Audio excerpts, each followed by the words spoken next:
పరమ తండ్రి, మీ దయ పొందనాలు. గడిచిన కాలం అంతా మీ దయతో కాపాడారు.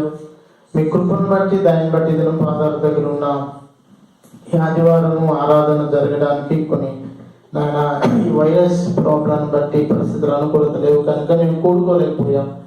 ఈ రాత్రి ఇలా కూడి ఆయన నీ బిడ్డలకు కొన్ని నీ మాటలు అందించాలని ఆశపడడానికి ఆశను బట్టి మీరు ఈ అవకాశాన్ని ఇచ్చారు. మీకు వందనాలు.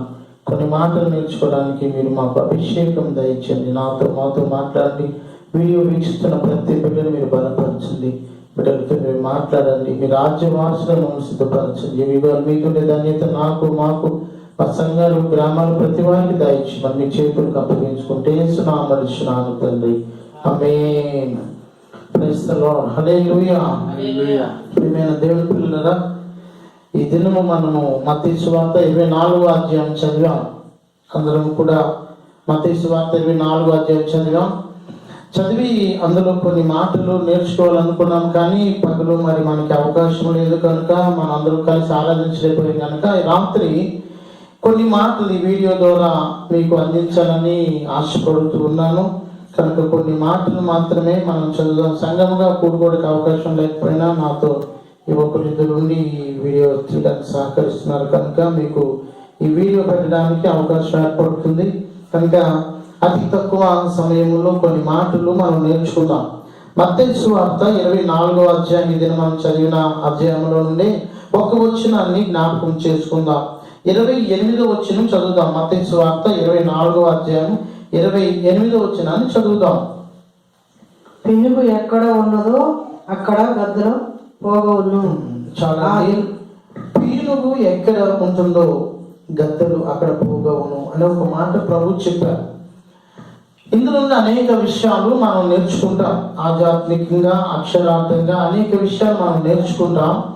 అయితే ఈ దినానికి ఈ పరిస్థితులకు సంబంధించి మాత్రమే కొన్ని మాటలు ఈ వీడియోలో చెప్పడానికి నేను ఇష్టపడుతున్నాను.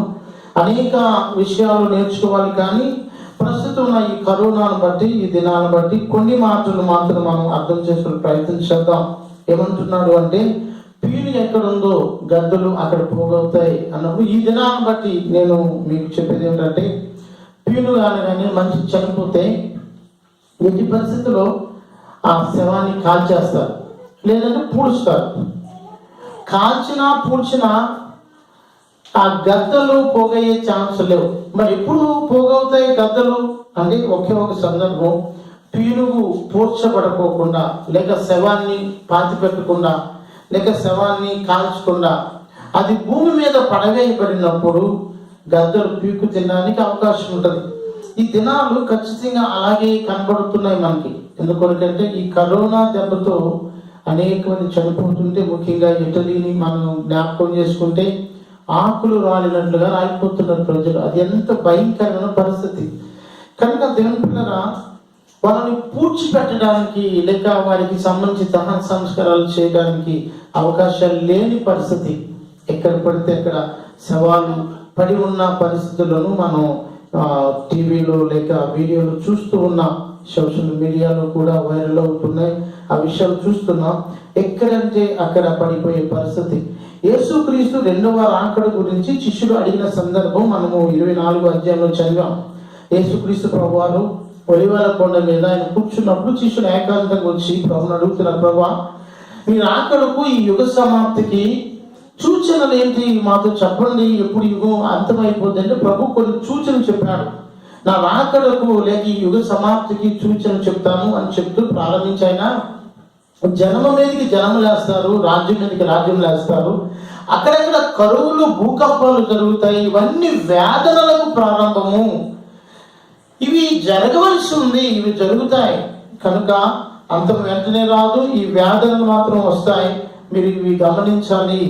అప్పుడు మీరు ఎవరు కూడా కంగారు పడకూడదు, స్థిరంగా ఉండాలి అన్నట్లు ప్రభు చెప్తారు. ఉదయం మనం చదవడానికి ఈ మాటలు మీరు అందరూ కూడా మీ మీ ఇళ్లలో కూర్చుని ఎవరి కుటుంబంలో వారు ఆరాధన చేశారు కనుక అందరికి వాక్యం చదవమని చెప్పాను కనుక మీరు చదివి ఉంటారు, నేను నమ్ముతున్నాను. కనుక మీకు అర్థమైంది శిష్యులు వచ్చి ప్రభుని అడగటము అంటే ప్రభువు రాకడకు మనం దగ్గరగా ఉన్నాం, ప్రభు రాబోతున్నాడు అనే విషయం మనకు అర్థమవుతుంది. ఇప్పుడు పరిస్థితిని బట్టి వాక్యము ఏ విధంగా చెప్తుందంటే, పీనుగు ఎక్కడ ఉంటే గద్దలు అక్కడ ఉంటాయి అన్నట్లుగా పీనుగులు, చనిపోయిన శవాలు బయట పారవేయబడిన పరిస్థితులు కనపడుతున్నాయి.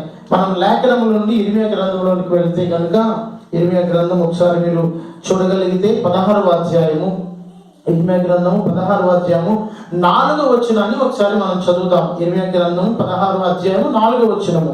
వారు ఘోరమైన మరణము నొందేరు. వారు ఘోరమైన మరణం నొందుతారు. వారిని గూర్చి రోదన చేయబడదు. వారిని గూర్చి రోదన చేయబడదు. వారు పాతి పెట్టబడక భూమి మీద పెంటవలే పడి ఉండేది. పెంటవలే పడి ఉంటారు. చాలండి, మీరు తర్వాత చదువుకోండి ఫ్రీ టైంలో. దేవుని పిల్లరా, ఏం రాయబడుతుందంటే వారు ఘోరమైన మరణం పొందుతారు. మనం ఎవరు ఊహించరా ఇలాంటి ఒక విపత్తు మన మీదకి వస్తుందని, లేక మన దేశం మీదకి, లేక మన రాష్ట్రం మీదకి, లేక ప్రపంచ దేశాలలో అనేక దేశాలకి ఇలాంటి ఒక విపత్తు వస్తుందని మనం ఎప్పుడు ఊహించరా. కళలో కూడా మనం అనుకోలే ఇలాంటి ఒక పరిస్థితులు వస్తాయని, మనుషులు కలిసి ఉండకూడని పరిస్థితులు ఏర్పడతాయని, లేక ఆరాధన చేయటము ఆపేవలసి వస్తాయి కానీ ఇప్పుడు మనం ఊహించలా. కానీ లేఖనాలు నెరవేరుతున్నాయి. చూడండి ఎంత ఆశ్చర్యకరంగా ఉందో.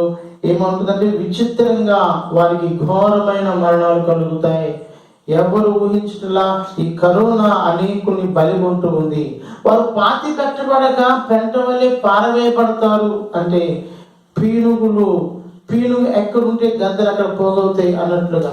ఇవన్నీ ఎందుకు జరుగుతున్నాయంటే యేసుక్రీస్తు ప్రభువారు రాబోతూ ఉన్నారు. యేసుక్రీస్తు ప్రభువారు రాబోతూ ఉన్నారు కనుక ఆయన చెప్పే విషయం ఏంటంటే మనము జాగ్రత్త వహించాలి. మనము కుడి ఎడమలు తొట్టిల్లకూడదు. ప్రభువులో స్థిరంగా ఉండాలి. ఆయన వచ్చినప్పుడు మనం ఎత్తబడే గుంపుగా ప్రభుతో యుగయుగాలు ఆయనతో ఉండేలా మనం సిద్ధపరచుకోవాలి. అది ప్రభు చెప్తున్న విషయాలు ఇక్కడ మనకి. అయ్యా నీ వచ్చేది ఎప్పుడు, నీ రాకడకు యుగ సమాప్తికి సూచనలు ఏంటని శిష్యులు ఏకాంతం అడిగితే ప్రభు చెప్పిన మాట అది. కరువులు వస్తాయి, భూకంపాలు వస్తాయి, జనం మీద జనములు వేస్తారు, కనుక రాజ్యాల మీద రాజ్యాలు లేస్తారు. ఇవన్నీ వేదనలకు ప్రారంభము. మీరైతే ధైర్యం వహించాలి, తొట్టుపడకూడదు అనే విషయాలు మనం చదివాం ప్రజలు. కనుక దేవుని పిల్లల పెంట వల్లే వారు భూమి మీద పడవేయబడతారు అన్నప్పుడు మనకి ఈ సందర్భము దేవుని రాకడను జ్ఞాపకం చేస్తుంది. ప్రభు త్వరగా రాబోతూ ఉన్నాడు. దేవుని పిల్లల మన విశ్వాసాన్ని కాపాడుకోవాలి. మనం చదివినప్పుడు 24:14 మనం చదివాం. ఆ కిందకి వెళ్ళినప్పుడు ఏమంటాడు అంటే మత్తయి సువార్త 24:14 అంతము వరకు నమ్మకం ఉండాలి. అక్రమము విస్తరించడం వల్ల అనేకులలో ప్రేమ చల్లారుతుంది అంటాడు. అనేకుల ప్రేమ చల్లారుతుంది అక్రమం విస్తరించడం వల్ల. కనుక దేవుని పిల్లరా అంతం వరకు మనం నమ్మకం ఉండాలి. ఒక ప్రక్క అక్రమము, ఒక ప్రక్క కరువు, ఒక ప్రక్క మనిషి మీదకి మనిషి లేచే పరిస్థితి, రాజ్యం మీదకి రాజ్యం లేచే పరిస్థితి, నెమ్మది లేని దినాలు, మనసుకు నెమ్మది లేని దినాలు. ఇప్పుడు మన విశ్వాసాన్ని కాపాడుకోవాలి. అబద్ధ ప్రవక్తలు వస్తారు, అబద్ధ క్రీస్తులు వస్తారు. సాక్ష్యమైతే నేనే క్రీస్తునని పలువురిని మోసం చేసేవాళ్ళు. అంచె క్రీస్తు రాబోతూ ఉన్నాడు, అతను పరిపాలించబోతున్నాడు. శాంతి దూతగా వస్తాడు వచ్చినప్పుడు, కానీ తర్వాత రక్తపాతం చిందిస్తాడు. ఈ విషయాలు మనం గమనించి మన విశ్వాసాన్ని కాపాడుకోవాల్సిందిగా తెలియజేస్తుంది. ఇంకొక మాట చదువుతాము. ఇంకొక మాట యెషయా గ్రంథములో నుండి 24వ అధ్యాయంలోకి వెళ్తాం. చూడండి ఒకసారి. యెషయా గ్రంథము 24వ అధ్యాయము 5వ వచనం నుండి 10వ వచనం వరకు, 5 నుండి 10 వరకు చదువుతాం. లోక నివాసులు ధర్మశాస్త్రాన్ని అతిక్రమించారు. ధర్మశాస్త్రాన్ని అతిక్రమించారట. లోక నివాసులు ధర్మశాస్త్రాన్ని అతిక్రమించారు. కట్టడలు మార్చేశారు. దేవుని కట్టడలు మార్చేసుకున్నాడు. మనిషికి అనుకూలమైన కట్టడలు మనుషులు ఏర్పాటు చేసుకున్నాడు. అంటే వాడి సొంత కట్టడల ప్రకారం నడవడానికి వాడు ఇష్టపడతాడు తప్ప దేవుని కట్టడలకు లోబడడానికి ఇష్టపడుతున్న మనిషి. అందుకే ఇలాంటి భయంకరమైన సన్నివేశాలు ఏర్పడుతూ ఉన్నాయి. చదవండి. ధర్మశాస్త్రాన్ని విసర్జించి నిత్య నిబంధనను మీరి ఉన్నారు. ఆయన నిత్య నిబంధన ఏదైతే చేశాడో మన కొరకు, ఆయన నిత్య నిబంధన మీరి ఉన్నారు అంటాడు. దాని నివాసుల చేత లోకము అపవిత్రమైంది. పవిత్రంగా దేవుడు ఉన్నాడు. ఆయన రూపంలో పవిత్రంగా మనుషులను చేస్తే ఈ మనుషులు అపవిత్రులైపోయి వారి దేశాలు అపవిత్రం చేసేస్తున్నారు కనుక దేవుని ఉగ్రత వారి మీదకు వస్తూ ఉంది. శాపము దేశాన్ని నాశనం చేస్తుంది. దేవుని పిల్లరా, ఆలోచన చేయండి. శాపము దేశాన్ని నాశనం చేస్తుంది. ఎందుకు ఇలాంటి భయంకరమైన విపత్తులు వస్తున్నాయంటే దేవునికి మానవుడు కోపం రేపుతూ ఉన్నాడు కాబట్టి దేశానికి శాపాలు వస్తున్నాయి, నష్టాలు వస్తున్నాయి, మరణాలు వస్తున్నాయి. దేవుని శాపము భూమి మీదకి వస్తుంది. కారణం ఏంటి? మనిషి అపవిత్రుడై దేశం అంతటిని, దేశంలో ప్రజలందరినీ అపవిత్రులుగా చేస్తున్నారు కనుక భూమి శాపముతో నింపబడుతుంది అని ప్రభు చెప్తున్నారు. చదవండి. దాని నివాసులు శిక్షకు ప్రాప్తులయ్యారు. దాని నివాసులు శిక్షకు ప్రాప్తులయ్యారు. వారు చేసిన అపవిత్రతను బట్టి, దేవుని ఆజ్ఞలు మార్చి వారి సొంత కట్టడలు వారు ఏర్పాటు చేసిన విధానం బట్టి, దేశాన్ని అతిక్రమానికి, అపవిత్రతకు అప్పగించిన విధానం బట్టి వారికి శిక్ష వచ్చింది అని చెప్తూ ఉన్నారు. దేశ నివాసులు కాలిపోయి, దేశ నివాసులు పారిపోయారు. శేషించిన మనుష్యులు కొద్దిగానే ఉన్నారు. శేషించిన మనుషులు కొద్దిగా ఉన్నారు. దేవుని పిల్లలు చూడండి, ఈ దినాల్లో ఈ కరోనా బారిన పడి అనేక దేశాలు ప్రజలు నష్టపోతున్నారు.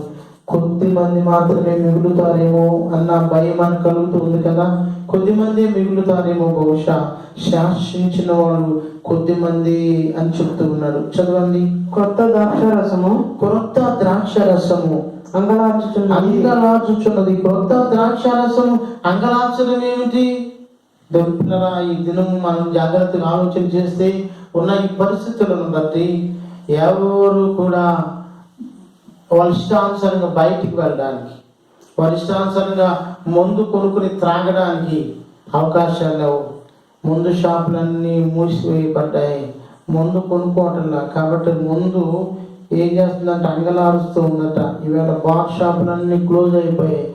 ఎక్కడ ముందు అక్కడ బ్రేక్ అయిపోయింది. దాన్ని కొనేవారు లేరు. చదవండి. ద్రాక్షావళి క్షీణించుచున్నది. ద్రాక్షావళి క్షీణిస్తుంది. దాన్ని సిద్ధపరిచిన వాళ్ళు, తయారు చేసిన వాళ్ళందరూ క్షీణిస్తా ఉన్నారు. ముందు ఆ తయారు చేసేవాళ్ళు, ముందు మీద బ్రతికే వాళ్ళు, దాని మీద లాభాలు సంపాదించే వాళ్ళు అందరూ క్షీణించుకున్న కానంటే వాళ్ళకి బేరాలు లేవు కనుక, అవి కొనేవాళ్ళు లేవు కనుక ఈ దినాలు అలా ఉన్నాయి. ఇవన్నీ ఎందుకు మనం జ్ఞాపకం చేసుకుంటే ప్రభు త్వరగా రాబోతున్నాడు. ఇవన్నీ జరగాలని ప్రభు చెప్పాడు. అవి జరగవలసి ఉన్నాయి, జరుగుతున్నాయి మన కళ్ళ ముందు కనుక మనం ప్రభు కోసం సిద్ధపరచుకోవాలి. చదవండి. సంతోష హృదయులందరూ నిట్టూర్పు విడుచుచున్నారు. నిట్టూర్పు విడుస్తారు. సంతోషంగా ఉండే వాళ్ళందరూ నిట్టూర్పులు విడుస్తూ ఉన్నారట. తంబుర సంతోషనాదము నిలిచిపోయింది. తంబుర వాయించే వాళ్ళు, ఆ సంతోషించే వాళ్ళు, పాటలు పాడేవాళ్ళు, ఆ ఆనందం అంతా నిలిచిపోయింది. ఈ దినము లోకం చూస్తే లోక ఆనందం ఎంతో ఉంది. మనం ప్రభు సన్నిధిలో ఆరాధించాలి, ఆనందించాలి. ఈరోజు వాస్తవానికి వాయిద్యాలతో, పాటలతో ప్రభుని గణపరచాలి. ప్రభు సన్నిధిలో ఆయన చేసిన మేలుతో ఆయన గణపరచాలి. మన అవసరతలు ఆయన చెప్పుకోవాలి. దినమంతా ఆనందించాలి. వాస్తవానికి మనప్పుడు ఈరోజు నిలిచిపోయాం, మందిరానికి వెళ్ళలా. కానీ నుండి శాపానికి మానవుడు దగ్గరైపోయాడు. దేవుని నిబంధనలు మార్చేశాడు.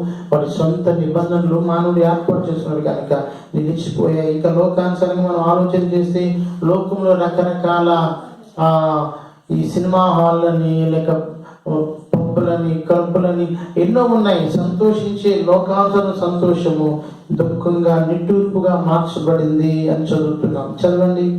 ఉల్లసించే వారి ధ్వని ఆగిపోయింది. సితారాల ఇంపైన శబ్దం నిలిచిపోయింది. పాటలు పాడుచు మనుషులు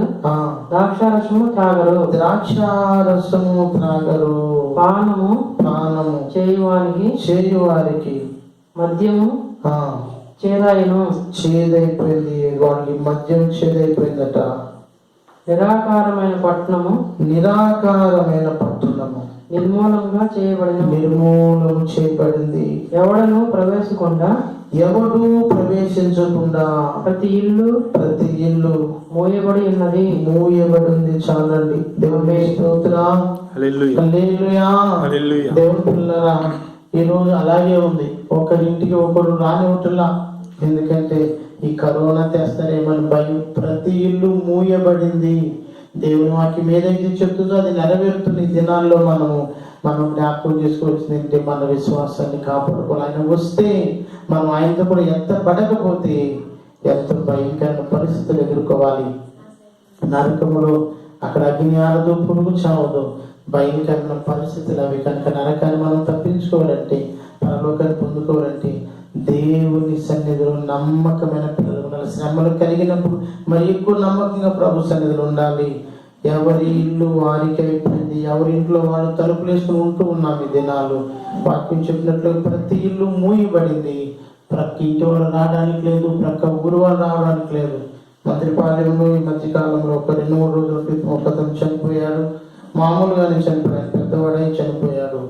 దేవుని చుట్టాలు కొద్దిమంది వస్తే గ్రామస్తులు రానివ్వలా. కారణం అంటే వాళ్ళు కరోనా తెస్తారేమని భయం. చచ్చిపోయిన మనిషిని చివరి చూపు చూసుకోవడం కూడా వాళ్ళని రానివ్వలా. ఇలా ఉంటున్నాయి గ్రామాలు. కారణం ఏంటంటే ప్రతి ఇల్లు మూయబడింది. కనుక మనము వాక్యం చూస్తున్న మనం నేర్చుకోవాల్సింది ఏంటంటే, ఈ దినము ఈ కరోనా రోగాన్ని బట్టి శవాలు కూర్చబడటంలా వారికి జాగ్రత్తగా కార్యక్రమాలు, అంతిమ కార్యక్రమాలు చేయడానికి కుటుంబీకులకు అవకాశం లేదు. ఎవరైనా చనిపోతే శవాన్ని కుటుంబానికి అప్పగించటంలా. ఎంత వేదనకరమండి. దేవుని పిల్లరా, ప్రభు చెప్పాడు అంచు దినాన అపాయకరమైన దినాలు రాబోతున్నాయి. ఆయన రాకడకు గురుతులు చెప్పారు. ఆ రాకడ గురుతులు నెరవేరుతూ ఉన్నాయి. కనుక మనం చాలా జాగ్రత్తగా ఉండవలసిందిగా ప్రభు పేట మీ అందరికీ తెలియచేస్తున్నాను దేవుని పిల్లరా. కనుక మరొకసారి 6వ వచనము మనం ఒకసారి చదువుకుందాం. 24వ అధ్యాయం, మత్తయి సువార్త 24వ అధ్యాయం 6వ వచనము. మరియు మీరు యుద్ధములను గూర్చి, యుద్ధ సమాచారం గూర్చి వినబోదురు. మీరు కలవరపడకుండా చూసుకోండి. ఎందుకు కలవరం అంటే ఏం జరుగుతుందని భయం, దేవుని విడిచిపెట్టి వెళ్ళిపోయే పరిస్థితులు, లోకములో జరుగుతున్న పరిస్థితులు మన విశ్వాసాన్ని చెడగొడితే కనుక మీరు కలవరపడకూడదు. ఇవి జరగవలసి ఉన్నాయి కానీ అంత వెంటనే రాదు. జనం మీదకి జనము, రాజ్యం మీదకి రాజ్యం వేస్తాయి. అక్కడక్కడ కరువులు, భూకంపాలు కలుగుతాయి. ఇవన్నీ వేదనలకు ప్రారంభము. దేవుని ఏ దినానికి ఆ దినం కష్టపడుకునే వారు ఉన్నారు. ఆ దినం కష్టపడుకుంటేనే కానీ వారికి కుటుంబం గడుస్తుంది. కానీ దినాల్లో ప్రభుత్వం చేయవలసినంత వారు చేస్తున్నారు. అలాగే ఉన్నతమైన వారు వారి వంతు వారు చేయి అందిస్తున్నారు, సహాయం చేస్తున్నారు. కానీ అయినా అందరికీ అది అందొచ్చు, అందకపోవచ్చు. కొద్దిమంది కరువు బారిన పడే పరిస్థితి ఉంది. కనుక మీ కుటుంబాలలో మీ దగ్గర ఇరుగు పొరుగు ఎవరైనా లేక ఆహార విషయంలో సహాయం కోరితే మీ వంతు మీరు కూడా తప్పకుండా సహాయం చేయవలసిందిగా ప్రేమతో తెలియజేస్తూ ఉన్నాను. కరువు దినాలు వస్తున్నాయి, ప్రభు చెప్పారు దినాలు అలాగే ఉన్నాయి. ఇది ఎంతకాలం కొనసాగుతుందో తెలియదు, ఎప్పటికీ కరోనా ఆగిపోతుందో తెలియదు. కనుక మనం చేయవలసిన ప్రార్థన చేయాలి. ప్రభా నువ్వు సహాయం చేయి, మా దేశాన్ని స్వస్థపరచమని మనం ప్రార్థన చేస్తే ఖచ్చితంగా ప్రభు సహాయం చేయబోతాను. కనుక దేవుని పిల్లరా, ఈ కొద్ది మాటలు మీరు మనసులో పెట్టుకోండి. ఈ మాటలను బట్టి మీకు మీరు ప్రభు కొరకు సిద్ధపడాలి, పరలోక కొరకు సిద్ధపడాలి. మన దేశ క్షేమం కొరకు ప్రార్థన చేయాలి. మన రాష్ట్రంలో, మన దేశంలో, ప్రతి రాష్ట్రంలో, ఆయా స్థలాల్లో, ప్రాంతాల్లో ఎవరు నశించిపోకూడదు. ప్రతి వారు నిత్య రాజ్యాన్ని పొందినట్లుగా మనందరము వారందరి కొరకు, మన కుటుంబాల కొరకు, సంఘాల కొరకు ప్రార్థన చేద్దాం. దేవుడు తన మాటలు దీవించును గాక. మోకరించండి, 1 నిమిషం ప్రార్థన చేద్దాం. మా పరమ తండ్రి, మీ దయకు వందనాలు. ఏ యోగ్యత, ఏ మంచి నాలో మాలో లేదు. మమ్మలను మీరు స్వీకరించారు, మీ రక్తములో కడిగారయ్యా. అయ్యా మీరు ఎంత ప్రేమ కలిగిన దేవుడు, ఎంత గొప్ప దేవుడయ్యా. పాపముల చేత, అపరాధముల చేత మేము చచ్చిన వారమై ఉన్నప్పుడు, మీకు శత్రువులుగా మేము జీవిస్తున్నప్పుడు మా కొరకు మీ పరలోకాన్ని విడిచిపెట్టి భూలోకానికి వచ్చి కల్వరిగిరిలో మీ రక్తం అంతా కాచి చనిపోయి సమాధి చేయబడి 3వ రోజు తిరిగి లేచి మరణమాని ముళ్ళెక్కడా, మరణమాని విజయం ఎక్కడా అని పలికిన దేవా, ఇదిగో మమ్మల్ని మీతో కూడా బ్రతికించారు, మీ రక్తంలో కడిగారు. నరకంలో వేయబడించిన మమ్మలను విడిపించి పరలోకాన్ని మీ దయకు వందనాలు అయ్యా. మా జీవితాంతం వరకు నమ్మకం ఉండడానికి యుగ యుగాలు మీతో పరలోకంగా సాధించడానికి తప్పించుకునే ధన్యత ఇవ్వండి. మా కొరకు మీరు కాంక్షణ రక్తం కడిగారు, మీకు వందనాలు. వాక్యాన్ని నేర్చుకున్నాం. ఈ యుగ సమాప్తికి మీ రాకడకు సూచనలు ఏమిటని మీరు చెప్పారు ప్రభా. మీరు చెప్పిన సూచనలు జరుగుతూ ఉన్నాయి కనుక ఈ మాటలు వింటున్నప్పుడు చదువుతున్నప్పుడు మేము గ్రహించే మనసు ఇవ్వండి. మీరు నాయన త్వరగా రాబోతున్నారని, ద్వారం దగ్గర నిలబడ్డారని, మీ పాదం బయట పెట్టబోతున్నారని మేము గ్రహించి మాలో ఉన్న ప్రతి లోపము శాపం తీసివేసుకున్నట్లుగా మీ పాదాలు ప్రాధిపడి దాన్ని ఇవ్వండి. నాలో ప్రతి వారు నా విధేయతలు తీసివేయండి. మమ్మల్ని శుద్ధులుగా చేయండి. మా పాపాలు క్షమించండి నాయన. మమ్మల్ని పిల్లలుగా చేసుకొని యుగ యుగాలు మీ రాజ్యంలో దాన్ని ఇవ్వమని మీ చేతులకి అప్పగించుకుంటూ సహకరిస్తారు. ఇద్దరు ఈ బిడ్డను కూడా మీరు ఆశీర్వదించండి. మీ చిత్తమైతే త్వరలో ఈ కరోనా బాధలో పడడానికి మా రాష్ట్రం, మా దేశం, అలాగే ప్రపంచ దేశాలు ప్రతి బిడ్డ మేలు పొందుకోవడానికి, ఆరోగ్యాలు పొందుకోవడానికి సహాయం చేయండి. అలాగే మా కొరకు అధికారులు ఎంతో శ్రద్ధ తీసుకుంటున్నారు. అలాగే నాయన హెల్త్ డిపార్ట్మెంట్ వాళ్ళు, పోలీస్ డిపార్ట్మెంట్ వాళ్ళు, ఎలక్ట్రీషియన్ అందరూ అనేక మంది నాయన వారి వారి పనులు ఎంతో సక్రమంగా నెరవేరుస్తూ మా కొరకు ఎంతో శ్రద్ధ వహిస్తుండగా వారి కుటుంబాలను, వారి పిల్లలు కలిగిన వారందరినీ, ఎవరైతే మా కొరకు ప్రయాసం ప్రతి అధికారిని, ప్రభుత్వాన్ని మీరు దీవించి వారి కుటుంబాలను ఆశీర్వదించి ప్రతి వారికి రక్షణ దాయించండి. మీతో ఉండే దాన్ని వారి పరలోకం తప్పించుకుని మీ సన్నిధిలో ఆనందించే భాగ్యం నాకు మాకు ప్రతి వారికి దాయించమని ప్రార్థన ప్రతిఫలం దయచండి. మీ చేతులకి అప్పగించుకుంటూ మీ కృపలో వరదలు చేయమని ప్రార్థన ప్రతిఫలం దయచమని యేసునామము తండ్రి. ఆమె పరలోకమందున్న మా తండ్రి, మీ నామం పరిశుద్ధపరచబడగాక, మీ రాజ్యం మోచను గాక, మీ చిత్తము పరలోకమందు నెరవేరినట్టు భూమి యందు నెరవేరును గాక. మా మిగిలిన ఆహారం నేను మాకు దయచేసిమైన అపరాధాలు చేసిన వారిని మేము క్షమించిన ప్రకారం మా అపరాధాలు క్షమించండి. శబ్దంలో దుష్టులను తప్పించండి. రాజ్యం, మహిమ, శక్తి నిరంతరం మీరే తండ్రి. ఆమె తనైన దేవుని ప్రేమ, కుమారుడైన యేసు క్రీస్తు కృప, పరిశుద్ధాధికారి సమాసం సమానం కాదుగా మనందరికీ లోకంలో సకల పరిశుద్ధులకు సదాకలతో నడిపించను గాక. ఆమె యేసు రక్తమేచు, శిలువ రక్తమేచు ప్రవేశం సంపూర్ణ కలుగును గాక. అపవాది కలంత నాశనం కలుగును గాక. ప్రవేశ నామకి సంపూర్ణ విజయం కలుగును గాక. Amen, amen, amen. Praise the lord. God bless you all. ప్రభువు మిమ్మల్ని దీవించును గాక. అందరూ కూడా ప్రార్థన చేయండి. బాధ్యతగా ఉండండి. మన దేశాన్ని, మన ప్రాంతాలను మనం రక్షించుకుందాం. అందరినీ మీ కుటుంబాన్ని దీవించును గాక. ఆమేన్. అందరికీ వందనాలు.